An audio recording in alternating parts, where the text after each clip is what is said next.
During the riots, there have been real-time updates and clean-ups organised on sites like Twitter and Facebook. The Prime Minister's also asked for a review into whether social media sites should be shut down during times of unrest to stop looters contacting each other. Let's talk about this a bit. I'm joined now by three people, all prominent on Twitter.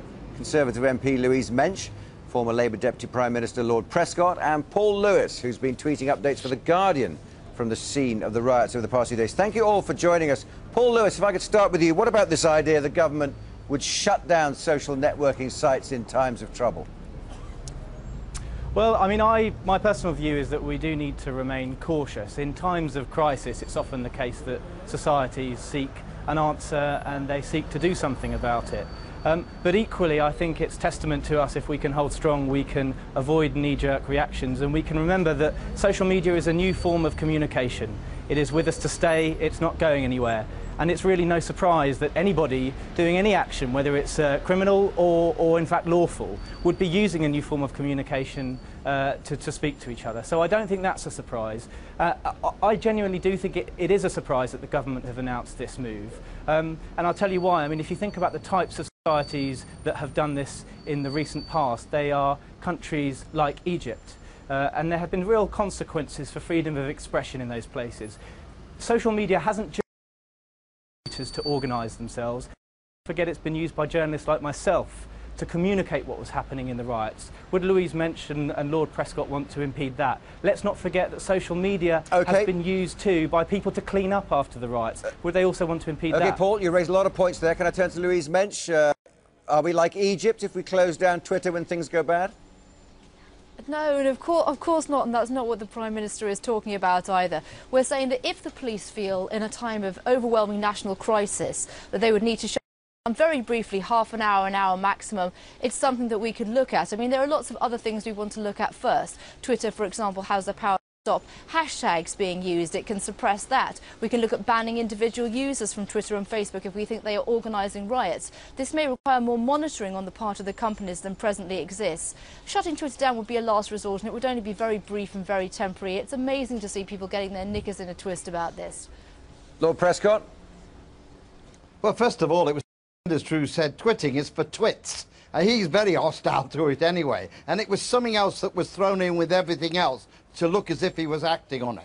Look, I don't know whether Louise has looked in the technical facts, whether you can close it down, but I don't accept the argument, Paul, that in fact it's a force for evil. It's a force for good. And Louise, if you've been reading all the tweets that I know you do, you will see the many people who depended on this way of Twitter to help them in these crises. More people gain from it than those who were disadvantaged by it. And can you actually technically close it down? I totally agree with Lord Prescott that Twitter is a force for good. There's no doubt about it. I use it all the time. We saw the riot cleanup hashtag, we saw the riot Wombles hashtag, we saw people mobilising on Twitter, as your report says, for use of good. But there was a certain time during the riots, as the Prime Minister the House of Commons, where things were being organised on social media. Paul Lewis's own report talked about riot in Enfield that he with The Guardian, he said, was organised in advance by use of BlackBerry Messenger. So if we are talking about very brief, very limited service interruptions, that's one option. As I say, it would be a last resort. There are many other things you can do on Twitter. Can I just ask? Can we just hear from Paul Lewis? Can we just ask Louise Mensch if I could just ask Louise Mensch a question. She said there that she'd been reports, but she said previously that what she advocated was temporary shutdown of social media. Now, social media is the way journalists report now. What she's essentially saying is that she's advocating something equivalent to a media blackout at times of crisis, at times when people need to know what's happening, at times when journalists like myself need to utilise social media to get the message out.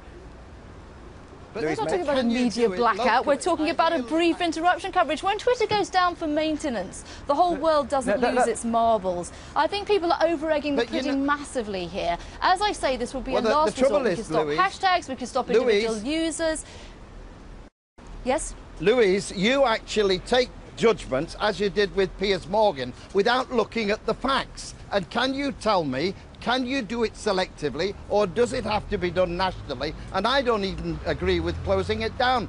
There are millions of people who use this, including yourself, as a means of using it. And the police do the same thing. I know you're in America at the moment because you've done a tweet saying you're going to buy a wedding dress after this debate. Can I suggest you go to the New York police, their social media outfit, for monitoring and helping them in these criminal cases? The police use it, ordinary people use it for security. I mean, Louise mentioned they have just announced today that they're going to be monitoring crimes on Twitter and Facebook, and I think that's a very good idea. I heard from my local police force that rumours spread on Twitter caused unnecessary fear-mongering, lots of pressure on the call centre in Northamptonshire. There were fake reports of a riot in Wellingborough that didn't happen. Of course, Twitter is a massive force for good. I love it. I use it all the time. It's been terrific during the riots overall.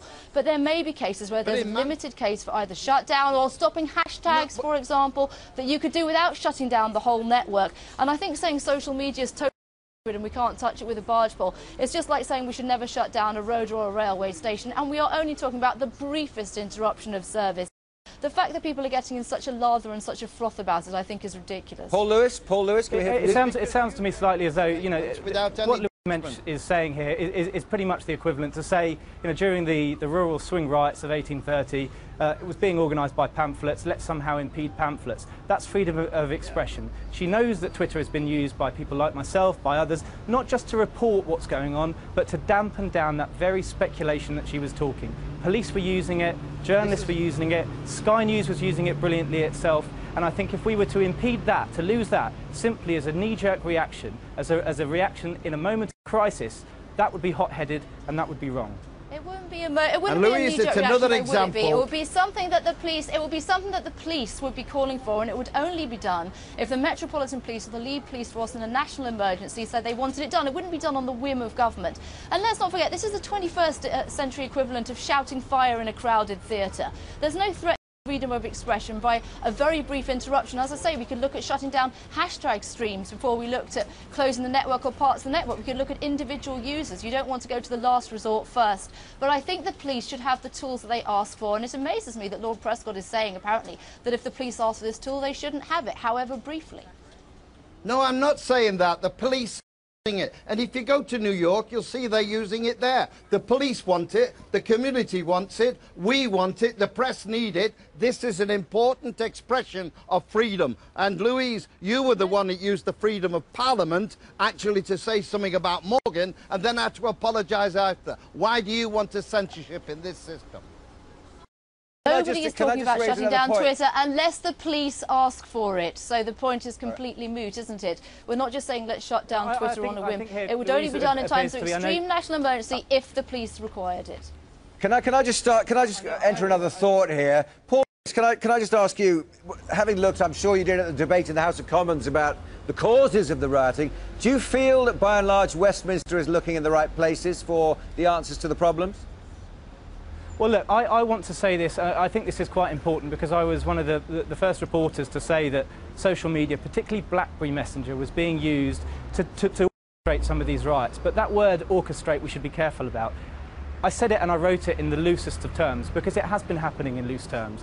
Messages have been flying around, destinations have been announced, targets have been described, and sometimes people turn up, other times people don't. But we're not talking here about some great, you know, feared monster, technological monster in itself caused the riots. The rioting has been done by people. They've been communicating as people do in the modern age. I think that's where it starts and that's where it ends.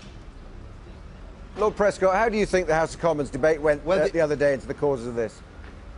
Well, I think what Mr Cameron did was come up with a whole load of issues of which he said he makes changes. Now, of course, they were already in the law, but they weren't used by the police. And now, in fact, he's trying to make the police look as if they didn't carry out the actions and he had to G them up. Now he's having to apologise. A typical Cameron manoeuvre. It's the same attitude he's got about twitting as he's got about the organisation and dealing with riots. It's all about PR, as Louise is an expert in, stimulates a debate but doesn't really know what the facts are. Louise Mensch.